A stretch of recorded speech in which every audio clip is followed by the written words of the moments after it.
अजमेर शरीफ के दरबार में मौजूद है एक ऐसी करामत जो दिलों को बदल देती है और रूहों को सुकून देती है। गरीब नवाज हजरत ख्वाजा मोइनुद्दीन चिश्ती की महानता और उनकी दुआओं का असर आज भी सब पर महसूस होता है। इस वीडियो में हम आपको दिखाएंगे कि किस तरह गरीब नवाज की रहमत ने लाखों दिलों को इस्लाम की ओर रुख किया और आज भी उनका करिश्मा बरकरार है। आइए इस वीडियो को लास्ट तक देखें और जानें कि कैसे एक सच्चे मुश्तकी और अल्लाह के प्यारे नेक बंदे की दुआ से जिंदगी बदल सकती है। अल्लाह की रहमत और हुजूर गरीब नवाज की शफकत को महसूस करें। क्या आप जानते हैं कि कैसे कुछ लोग ख्वाजा गरीब नवाज के खिलाफ साजिश रच रहे थे? क्या आप जानते हैं कि किस तरह ख्वाजा साहब की एक जिंदा करामात ने उन सबको नाकाम कर दिया? दोस्तों, अजमेर शरीफ में दिखी हजरत ख्वाजा गरीब नवाज की बड़ी करामात हो गई अजमेर शरीफ के आसमान में सांपों की बारिश, और फिर अजमेर शरीफ के आसमान में सांप बरसने लगे तो फिर क्या हुआ, यानी कि फिर उन सांपों ने क्या किया? देखकर आप लोगों के भी रोंगटे खड़े हो जाएंगे। इसलिए आज की वीडियो आप सभी के लिए बहुत खास है। आप इसको आखिर तक जरूर देखें और सबसे पहले ख्वाजा गरीब नवाज की मोहब्बत में आप इस वीडियो को दिल से एक लाइक जरूर कर दें और इसी तरह की इस्लामिक घटनाओं और वाक्य से रूबरू होते रहने के लिए आज ही सब्सक्राइब करें हमारे चैनल इस्लाम हिस्ट्री को और साथ ही बेल आइकॉन को प्रेस करें। तो चलिए दोस्तों, शुरू करते हैं। दोस्तों, आज से तकरीबन 800 साल पहले हजरत ख्वाजा गरीब नवाज हिंदुस्तान में जिस जगह पर आकर रुके थे, वो जगह राजस्थान के अजमेर शरीफ की धरती थी, यानी कि सुल्तान उल हिंद ख्वाजा गरीब नवाज भारत में सबसे पहले जिस जगह पर पहुंचे थे वो जगह हिंदुस्तान का अजमेर शरीफ था। उस वक्त अजमेर शरीफ में जिनकी हुकूमत चल रही थी, जिनकी हुक्मरानी चलती थी, वह पृथ्वीराज चौहान था। उस वक्त यहाँ पर एक बहुत बड़ा और आलीशान मंदिर हुआ करता था, जिसके पास में ही एक तालाब था जिसका नाम आना सागर था। उसी दौरान एक दिन ख्वाजा गरीब नवाज अजमेर शरीफ में तशरीफ ले आए और इसी आना सागर से कुछ ही फासले पर एक चटाई बिछाकर अपने कुछ मुरीद के साथ में बैठ गई। इसके बाद सुल्तान उल हिंद ख्वाजा गरीब नवाज ने यहाँ पर लोगों को दीन की दावत देनी शुरू कर दी और लोगों को तरह तरह की करामात दिखाने लगे। इनमें से सबसे पहले करामात तो आपकी यह है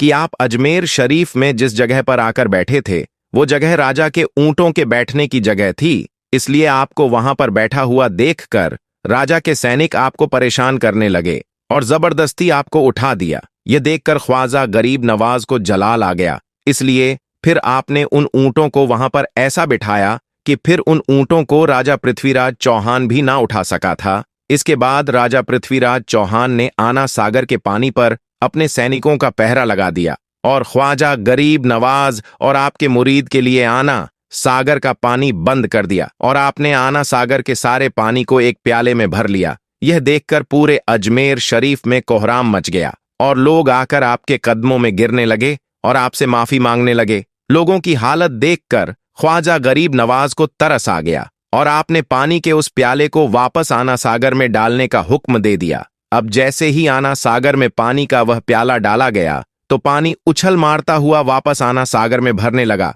और देखते देखते आना सागर फिर से भर गया। मगर साथ ही इस पानी ने वहां पर मौजूद कई लोगों के दिलों को भी धो डाला। हिंदू धर्म की खुद अपनी तारीखी किताबों में लिखा है कि उस रोज 32,000 लोगों ने एक साथ कलमा पढ़ा था, यानी कि उस दिन 32,000 लोग एक साथ मुसलमान बने थे। अब इधर इतने सारे हिंदुओं के एक साथ मुसलमान होने से हिंदू पंडितों में खलबली मच गई। उनमें गम और गुस्से का तूफान उठ खड़ा हुआ। वो सोच में पड़ गए कि अगर यह फकीर बाबा कुछ दिन और यहाँ पर रुक गया तो यहाँ पर देवी देवताओं का नाम लेने वाला भी कोई नहीं होगा। लिहाजा फिर वह सब के सब राजा पृथ्वीराज चौहान के पास में पहुंचे और राजा को मजबूर करने लगे कि इस फकीर बाबा का जल्द से जल्द कुछ किया जाए। अब राजा पृथ्वीराज चौहान ने जैसे ही यह सुना कि हमारे यहाँ के लोग अपना धर्म छोड़कर इस्लाम कबूल करने लगे हैं, तो यह सुनकर राजा पृथ्वीराज चौहान भी गुस्से से लाल हो गया। अब उसने भी हजरत ख्वाजा गरीब नवाज को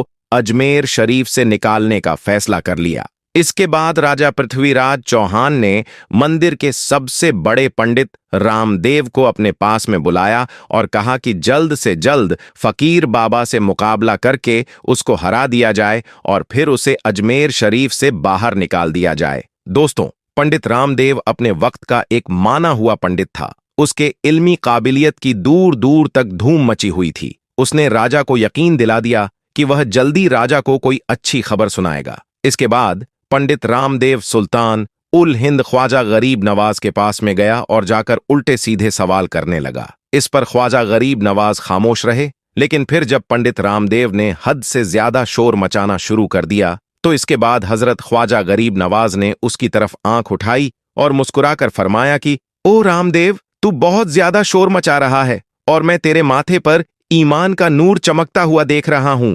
दोस्तों, ख्वाजा गरीब नवाज की इस निगाह कर्म में और इस लहजे में ना जाने ऐसा क्या जादू था कि पंडित रामदेव उसी वक्त आपके कदमों में गिर पड़ा। रोता हुआ कहने लगा कि बाबा जी, आप जिस धर्म से हो मुझे भी उसी धर्म में शामिल कर लो। यह देखकर वहां पर मौजूद हर शख्स हैरान और परेशान रह गया और कहने लगा कि इसे यह क्या हो गया है। जो खरीदने आया था वह खुद ही बिक चुका है, जो जीतने आया था वह खुद ही हार गया है। इसके बाद पंडित रामदेव खुद ख्वाजा गरीब नवाज के हाथों पर मुसलमान हो गया। सुभान अल्लाह। दोस्तों, फिर जब इस बात के बारे में राजा पृथ्वीराज चौहान को मालूम चला तो वह कहने लगा कि इस फकीर बाबा को हमने जिन्नातों से भी भिड़वा दिया, लेकिन जिन्नात भी उसे हरा नहीं पाए। मैंने सैनिकों से भी लड़वा दिया, मगर मेरे सैनिक भी उसे हरा नहीं पाए। पागल हाथी भी उसका कुछ नहीं बिगाड़ पाए। मुझे तो लगता है कि यह फकीर बाबा कोई बहुत बड़ा जादूगर है, इसलिए अब जादू को जादू से ही हराना पड़ेगा। इसके बाद राजा पृथ्वीराज चौहान ने उस वक्त के सबसे बड़े जादूगर,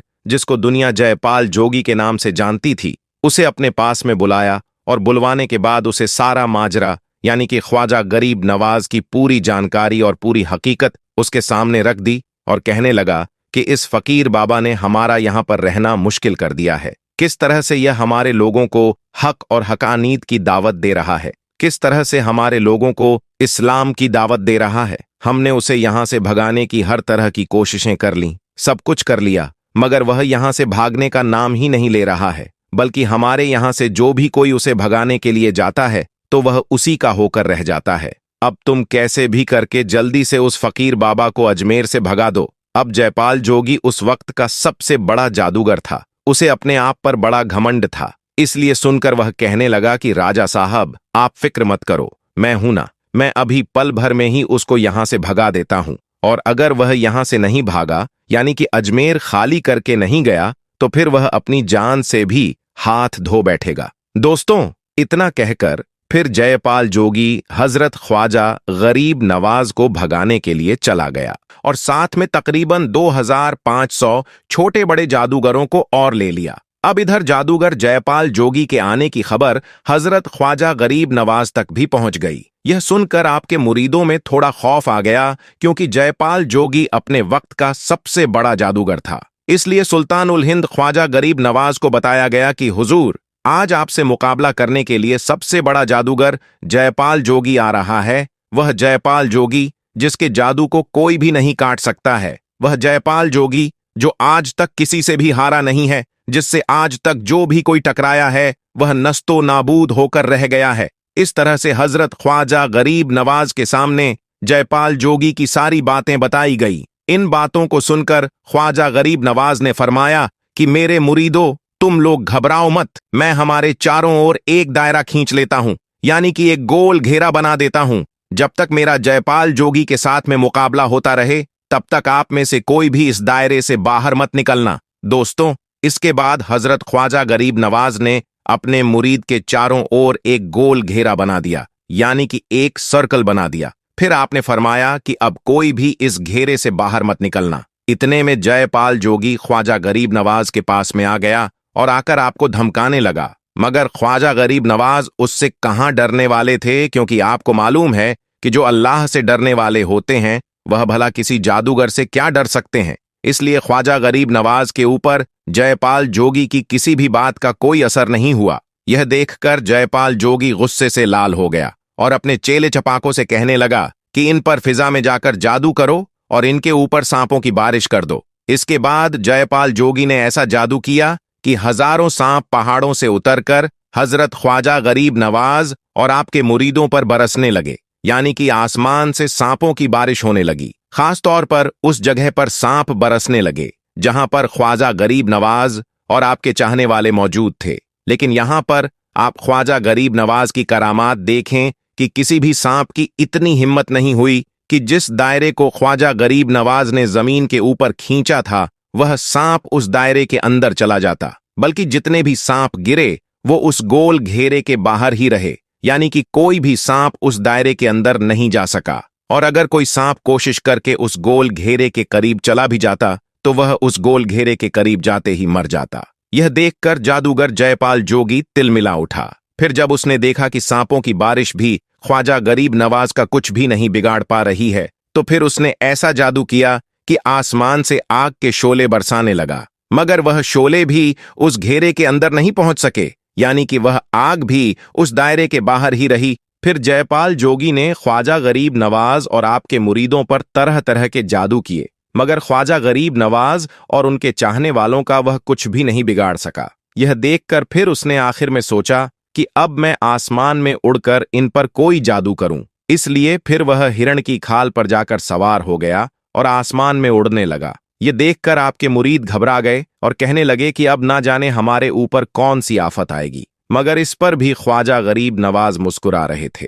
आपने फिर फौरन ही अपने नालन मुबारक को, यानी कि अपने जूते को इशारा किया। हुक्म पाते ही फिर वह बड़ी तेजी के साथ में उठता हुआ जयपाल जोगी की तरफ रवाना हो गया और जाकर उसके सिर पर तड़ातड़ मारने लगा। इससे वह जादूगर नीचे की ओर गिरने लगा, यहां तक कि फिर वह आज जी के साथ नीचे उतरा और आकर सीधा ख्वाजा साहब के कदमों में गिर पड़ा और उसी वक्त उसने कलमा पढ़ लिया और वह मुसलमान हो गया। इसके बाद ख्वाजा गरीब नवाज ने जयपाल जोगी का नाम बदलकर अब्दुल्ला रख दिया। फिर वह ख्वाजा साहब के नजरे फेज से आला मुकाम पर फाइज हुआ और अब्दुल्ला बियाबानी के नाम से मशहूर हुआ। दोस्तों, आज भी अगर कोई रास्ता भूल जाता है, यानी कि रास्ते से भटक जाता है, और अगर फिर वह अब्दुल्ला बियाबानी के नाम से दुआ करता है तो अल्लाह ताला उसको सीधा रास्ता दिखा देता है, यानी कि वह सही रास्ते पर चल पड़ता है। तो यह है अल्लाह के नेक और पावरफुल वली हजरत ख्वाजा गरीब नवाज की शान।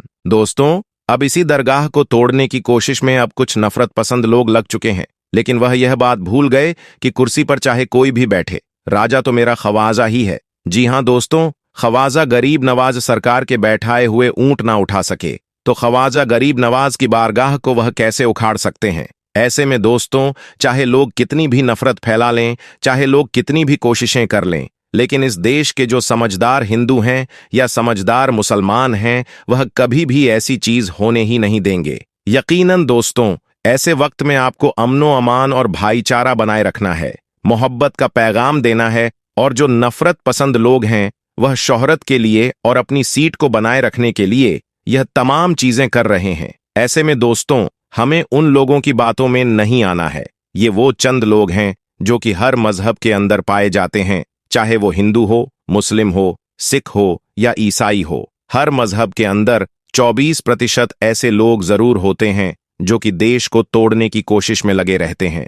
ऐसे लोग इंसान हो ही नहीं सकते, क्योंकि मजहब नहीं सिखाता आपस में बैर रखना। जी हां दोस्तों, जो इस देश के नागरिक होंगे वह अमनो अमान और भाईचारे की बात करेंगे, कभी भी इस तरह से दूसरों की आस्था को तोड़ने की कोशिश नहीं करेंगे, दूसरों के बारगाहों को तोड़ने की कोशिश नहीं करेंगे। इसीलिए मुझे लगा कि आप तक यह बात जरूर पहुंचानी चाहिए। प्यारे दोस्तों, सच्चाई यह भी है कि इस दरगाह में हमारे भारत देश के प्रधानमंत्री हर साल चादर भेजते हैं, तो सोचिए कि हमारे भारत देश के प्रधानमंत्री की भी आस्था इस दरगाह से जुड़ी हुई है। साथ ही साथ दोस्तों, आपको यह भी बता देना चाहता हूं कि बड़े बड़े सेलिब्रिटी जो हैं वह अपना काम शुरू करने से पहले यहां जाकर हाजिरी देते हैं, उसके बाद ही वह अपना काम शुरू करते हैं और यकीनन उनको कामयाबी भी मिलती है। वहीं मैं आप सभी को यह भी बता देना चाहता हूं कि सच्चाई यह भी है कि तमाम जितने भी हमारे गैर मुस्लिम भाई हैं जो कि अमन पसंद हैं, जो कि भाईचारा चाहते हैं,